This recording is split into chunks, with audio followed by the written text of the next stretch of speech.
Points and crossing are the track components which facilitate diversion of railway vehicle from one track to another.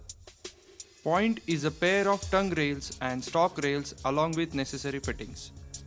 Crossing is a device introduced in the track to permit movement of wheel flange at the intersection of two lines. This arrangement of point and crossing for diversion of traffic from one line to another is called turnout.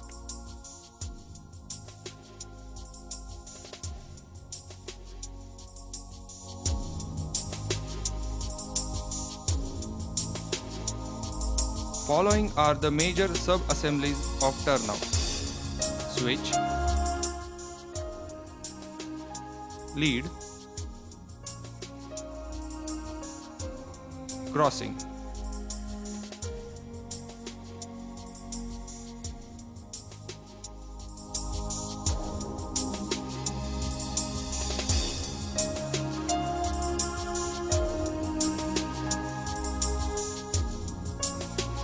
Following are the important parts of the turnout. Stock rail joint. Stock rail joint is the location where the stock rail ends ahead of actual toe of switch. At this place, both the stock rails are connected to the normal track. This joint is normally supposed to be welded. There are two tongue rails in a switch. Although tongue rails are having full cross section at the rear side, but in front of these are machined very thin. These tongue rails are moved laterally with the help of point machine in such a way that at any point of time, one of the tongue rail bears against the stock rail. Actual toe of switch is the first point from where tongue rail starts. Tongue rail is thinnest at this location. Heel blocks are the solid cast iron blocks which are provided in between tongue rail and stock rail with the help of bolts and spherical washers. Tongue rail is free to move from actual toe of switch to heel block. The center of heel block is called heel of switch. The distance between actual toe of switch and heel of switch is called switch length. In case of fixed heel, normally 2 bolts are provided at the heel. In case of loose heel, 4 bolts are provided. Stretcher bar. Both the tongue rails are connected to each other with the help of few stretcher bars.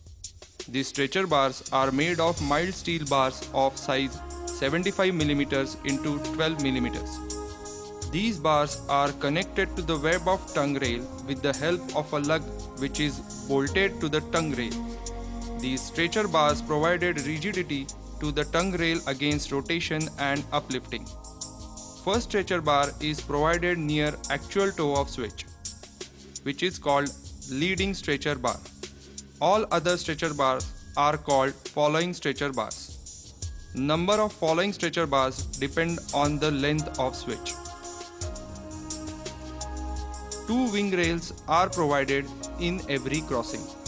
These wing rails are connected to the lead rails at the toe of crossing. After throat of crossing, both the wing rails move away from each other. While passing over the crossing, the wheel load is shifted from wing rail to nose of crossing, although wing rail continues to take wheel load up to some distance after actual nose of crossing. Throat of crossing is the place where both the wing rails are close to each other. The location of throat is decided in such a way that the wheel flange can pass through throat of crossing easily. Actual nose of crossing is the front visible point at the V in the crossing. In order to ensure required minimum strength to the nose of crossing, it is provided with certain bare minimum thickness. When both the gauge faces of crossing are extended, they meet at a point which is called theoretical nose of crossing or TNC. Theoretical nose of crossing is important for layout calculations. Heel of crossing is the place where crossing ends and it's connected to the normal rail with the help of fish plates. As per the current practice, a gapless joint should be made at the heel and toe of crossing with the help of long fish plate with 6 bolts. In every turnout, 2 check rails are provided on the running rail opposite to crossing. These check rails are having flared portion at both of its ends. Check rail is provided in the crossing portion to ensure proper guidance of wheel when it passes through crossing portion, between throat of crossing and actual nose of crossing. In the absence of check rail, wheel is not guided properly and it can hit actual nose of crossing.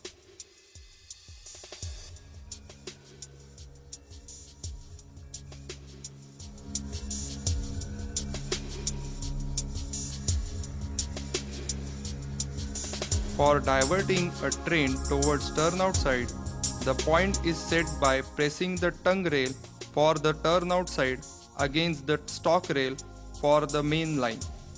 For smooth movement of wheel, the tongue rail should bear against the stock rail, and at the same time, minimum clearance between other tongue rail and the stock rail should be sufficient to ensure hindrance-free movement of the wheel. When the turnout is laid on the straight main line, it is not provided any super elevation. Hence, the super elevation will also be zero when the wheel is moved towards turnout side. Hence, wheel while moving towards turnout side will always have a cant deficiency and it always maintain a positive angularity against the tongue rail on which it is moving. This leads to heavy wear of tongue rail.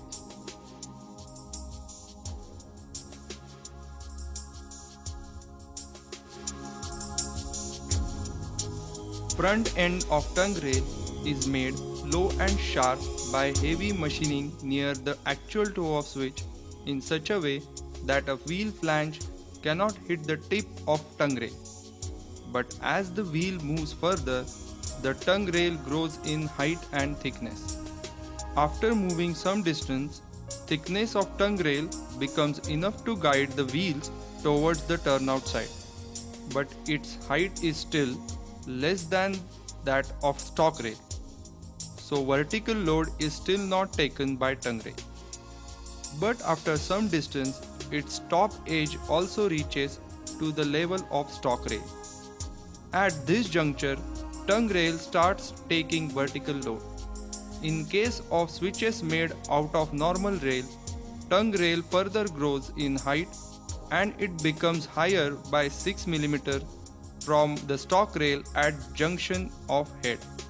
But in case of thick web switches, tongue rail remains at the level of stock rail, but because of conicity, wheel load is predominantly taken by the tongue rail.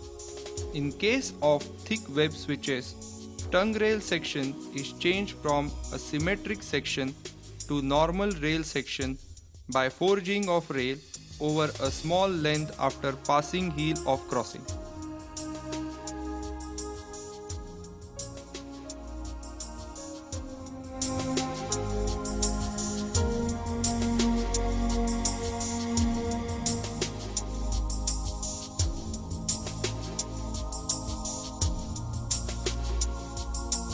In a switch, one of the tongue rail will always bear against the stock rail. At the same time, other tongue rail should be away from the stock rail to such an extent that the wheel flange can easily pass through the space between open tongue rail and the stock rail. In case of fixed heel, the minimum clearance between back of tongue rail and the stock rail is obtained at junction of head. In order to ensure sufficient clearance between back of tongue rail and gauge face of stock rail at the junction of head, a minimum throw of switch of 115 mm are required to be maintained as per schedule of dimension. Throw of switch is measured between the non-gauge face of open tongue rail and the gauge face of stock rail at the actual toe of switch.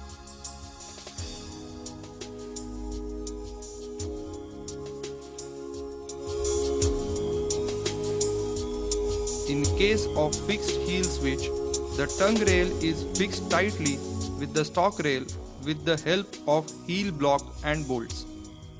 Fixed heel provides better fixity to the tongue rail. In case of fixed heel, minimum opening between back of tongue rail and gauge face of stock rail is found at junction of head.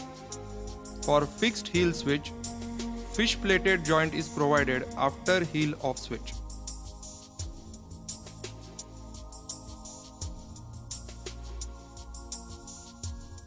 In case of loose heel, the tongue rail ends at the center of heel block. Hence, the complete tongue rail rotates around the heel of switch. To allow rotation of tongue rail, first two bolts at the front end are kept loose.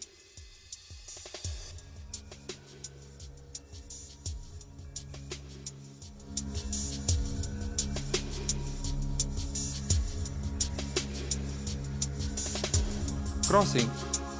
When a wheel moves on rail, the area of wheel bearing its load also moves with the wheel. The area bearing the load of wheel more or less remains constant. When the wheel crosses the throat of crossing, the wing rail on which it is traveling starts moving outward, which reduces the area supporting the wheel. As the actual nose of crossing is machined down by 6 mm, actual nose of crossing does not support the wheel initially. As the wheel moves further, the area of wing rail supporting the wheel keeps on reducing. However, after 90 mm from actual nose of crossing, the level of V matches with that of wing rail, so it starts supporting the wheel.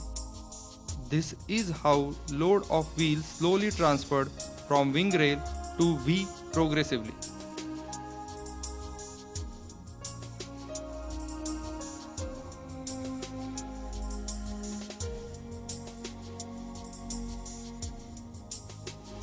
This process is exactly reversed when the wheel moves from the heel of crossing to nose of crossing.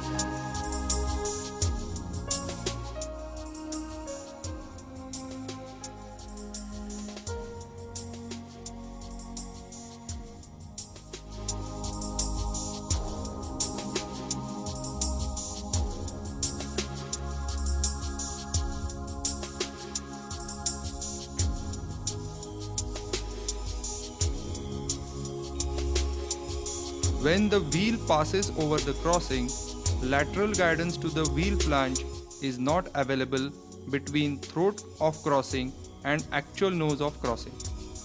So to ensure that the wheel does not hit the actual nose of crossing, check rails are provided opposite to the area between throat of crossing and actual nose of crossing. The check rails are provided with flare at both of its ends so as to direct the wheels away from the actual nose of crossing.